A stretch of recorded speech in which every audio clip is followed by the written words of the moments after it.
She was sitting in my father's chair, back straight, lipstick flawless, smile stretched wide for the employees who didn't know any better.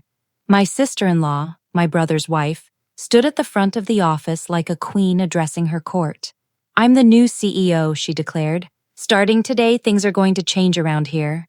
Her voice carried across the room and the employees clapped.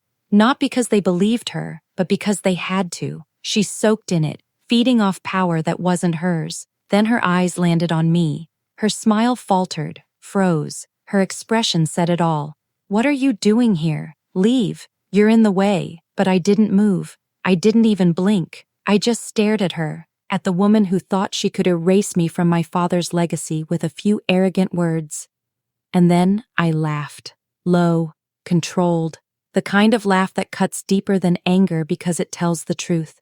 She was already done. She just hadn't realized it yet. I should have seen it coming. My brother had always been greedy, charming in public, cruel behind closed doors. My father put up with him, gave him a position, but never trust. His wife was worse, obsessed with status, always whispering poison into his ear, turning every family dinner into a quiet war. When my father died, grief didn't bring us together, it tore us apart. They circled his memory like vultures before the body was even cold. My brother talked about control. His wife talked about vision. Neither talked about respect, but my father hadn't left his company to them. He'd left it to me. The night before the will was read, I saw her whispering in corners, making secret calls, promising employees promotions she had no right to offer. She thought charm could rewrite law. She thought pretending could replace truth. But when the will was opened, the truth landed like a hammer. The company, every brick, Eva, Rydesk, every contract belonged to me. My father had known exactly what he was doing. He trusted the one who would protect his work, not destroy it. My brother exploded. His wife screamed betrayal. But paper carries more power than rage, and I knew they wouldn't stop. People like them never do. So I got ready. I met with the board. I locked down every legal document, every account, every contract. Quietly, I closed every door they might try to slip through. And then, I waited. It didn't take long. And now here she was, standing in my office, dressed up like royalty, declaring herself the new CEO to a room full of uneasy employees. I let her talk. I let her spit her venom, demanding I leave, claiming I didn't belong. Every word out of her mouth only buried her deeper in the hole she was digging. When the room finally went silent, I stepped forward, calm, steady. "Are you done?" I asked. Her eyes narrowed. "You don't belong here. Everyone knows you can't run this company. Step aside before you make a fool of yourself." I smiled, not at her, but at the irony. "Funny," I said softly. "That's exactly what I was thinking about you." Then I turned toward the employees. In one smooth motion, I raised the folder in my hand, the will, the transfer papers, my father's final decision. This company was entrusted to me, not my brother, not his wife, me. I opened the folder and set it down where everyone could see. "These are the documents, filed, sealed, irrefutable."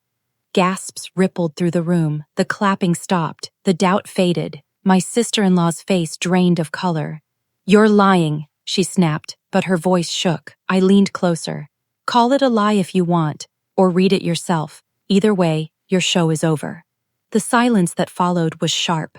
Employees shifted, stepping away from her as if treachery might spread on contact. She looked around for help and found none. Her hands trembled, her lips pressed tight. My brother wasn't there to save her, and without him, she was just a pretender in borrowed shoes. I stood tall. My voice was steady. "Leave now, and don't come back. This isn't your stage, it's not your crown, it never was." She froze for a moment, stunned, then gathered her bag, lifted her chin, and walked to the door. Each step echoed louder than the last, each one a reminder of her defeat. When the door shut behind her, the air shifted. The room exhaled. The employees turned back to me, no longer uncertain, but aware.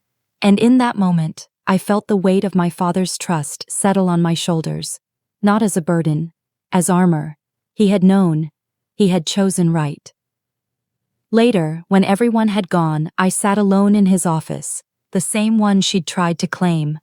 The leather chair was worn but strong, the wood beneath my hands solid and familiar. I ran my fingers along the desk where my father once sat and thought about the arrogance it took for her to think she could take it. Arrogance blinded her. Preparation saved me. That's the difference between us. Revenge isn't about fire or fury. It's not about shouting or breaking things. It's patience. Quiet, steady, unshakable. It's walking into